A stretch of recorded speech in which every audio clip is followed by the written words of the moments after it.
Welcome to the Talkin VAWLS Network. My name is Boogie Bentley. Made a video yesterday talking about the game of college football, how it's changed over the years. It's becoming an offensive game. I was talking about how it starts with the quarterback position. You know, we listened to a couple of the guys over at 247 Sports. They were talking about Nico.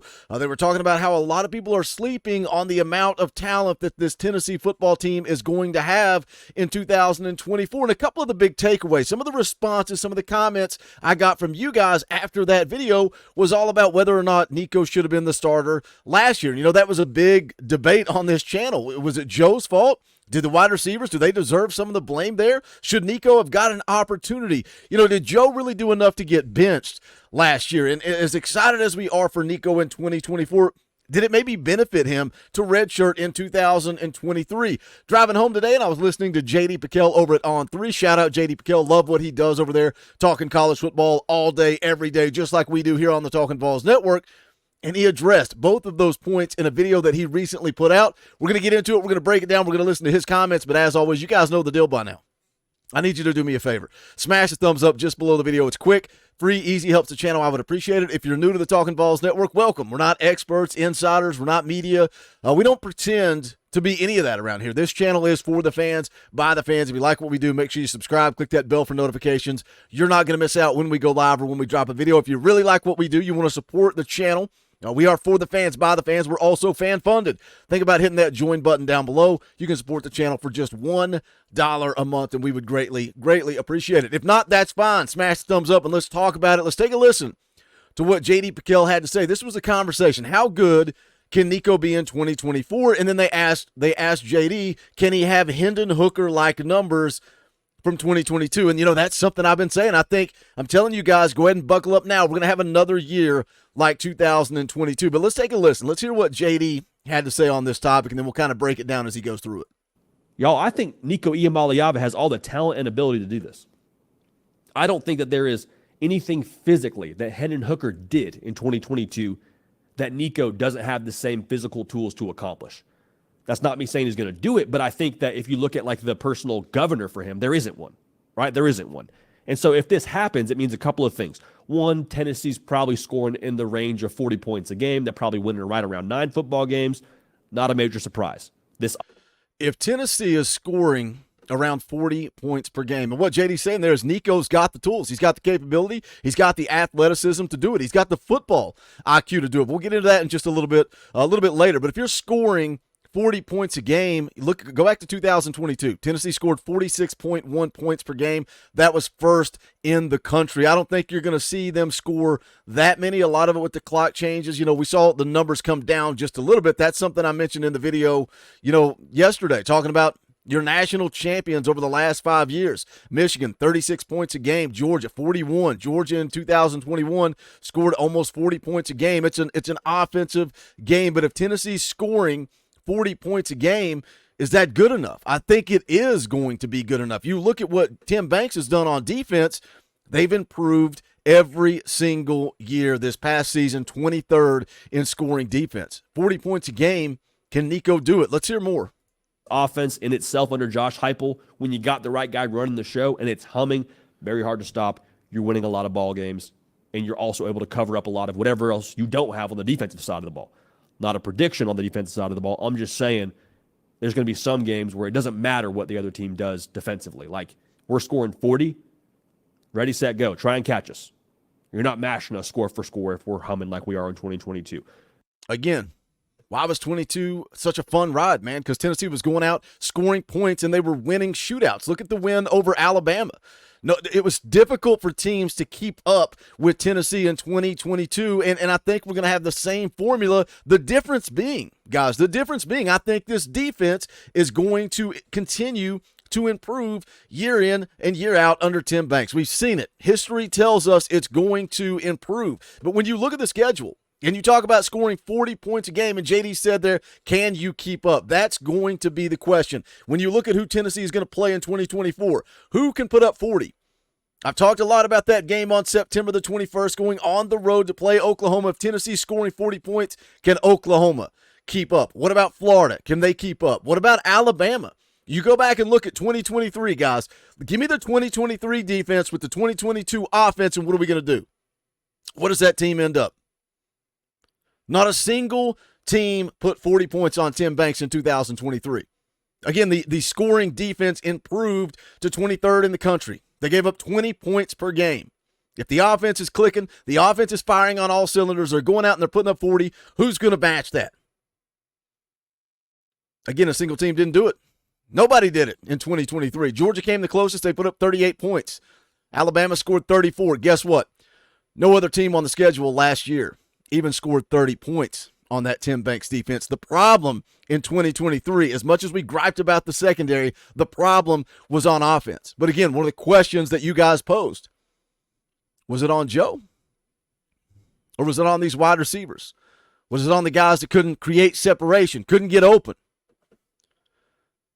JD addresses that too. Let's take a listen. Probably more critically, rather, this would mean that the redshirt year for Nico paid off big time. Paid off big time.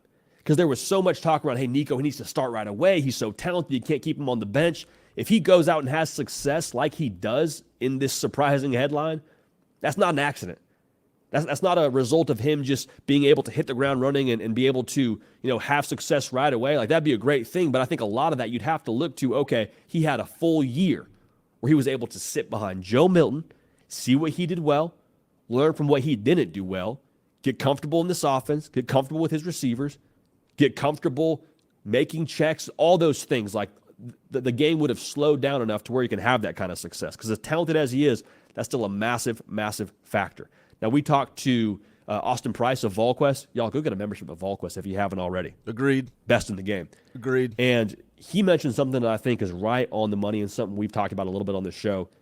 The major ingredient to Hendon Hooker's 2022 season was who he had catching the football for him. We're going to get into that topic next. Who he had catching the football for him in 2022. Maybe Josh Heupel knows what he's doing. Maybe we needed JD to come on the show and talk some of us off a ledge when we were wanting to bench Joe Milton and we were wanting to roll with Nico. And, I know I was right there in the mix of it. I got to the point. I said all year, I'm not going to turn on Joe until Joe gives me a reason for him to get benched. One of you guys left a comment yesterday and said, Joe didn't cost us a single game, Boogie. Didn't cost us one game. We did not lose one single game because of the play of Joe Milton. Guess what? We didn't win a single game because of the play of Joe Milton either. But again, my statement all year long was he's not doing enough to get benched. I'm just ready for a change. I'm ready for the Nico era. It felt like 2023 was cruise control. We were just waiting. Can we get through this season? Can we get through this season and win 8 or 9 games? Can we survive? Hold a recruiting class together and then let Nico take over in 2024. That's what 2023 felt like to me. Does the record change if Nico starts day one? You lost to Florida, Alabama, Missouri, Georgia. That Georgia game's not changing. That Missouri game's not changing. Do you maybe hold on to the lead against Alabama? Do you maybe beat Florida in the swamp without Cooper Mays, with a young true freshman out there? When Nico said himself, Cooper Mays coming back for 2024 is huge for him. Huge. Could Nico have beat Florida in the swamp as a true freshman? Maybe. I don't know that the record changes that much. But now the reality is what JD just said, Nico's had a year, over a year, right? He was an early enrollee. He went through bowl practice in that 2022 season. He's been here over a year. He'll be here almost 2 full years, close to 2 full years by the time he walks out there and starts the 2024 season. Maybe, just maybe, Josh Heupel knows what he's doing. The other debate you guys had, not all Joe's fault. Some of this was on the wide receivers. Let's take a listen to what JD says about the wide receivers for 2024. Like, Jalen Hyatt won the Biletnikoff. Brew McCoy totally emerged as a dude. You had Cedric Tillman when he was healthy. He was a presence, and he was dinged up that year, but still, he was a guy for you. He was an option that defenses had to honor. And so if Nico's going to have the success that Hendon Hooker had in 2022, then you have to have some other guys step up as well in a similar fashion. I'm looking at Squirrel White. Tons of speed, tons of ability. Dante Thornton kind of caught his stride a little bit more at the end of last year. Mike Matthews, expect him to play early if you're asking me. Chris Brazzell, transfer from Tulane to Tennessee. This offense is built to where if you win your matchups, there's going to be opportunity to score some points.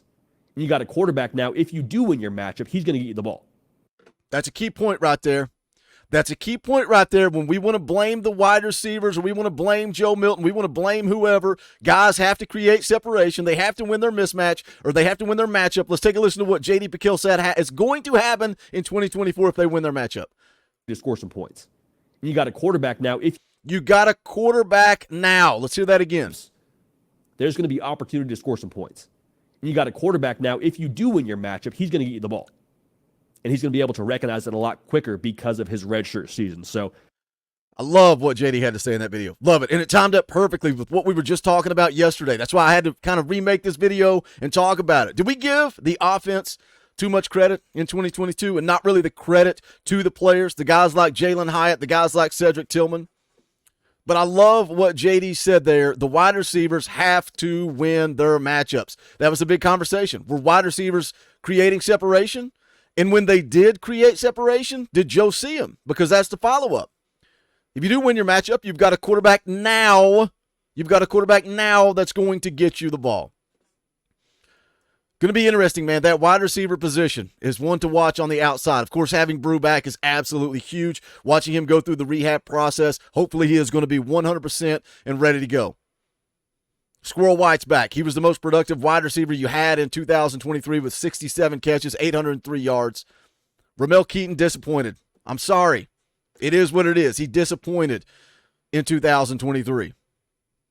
Your next leading wide receiver behind Ramel Keaton was Dante Thornton. Does he continue to grow? Does he continue to develop? That opposite position outside of Brew McCoy is going to be one to watch. Is it Chris Brazzell?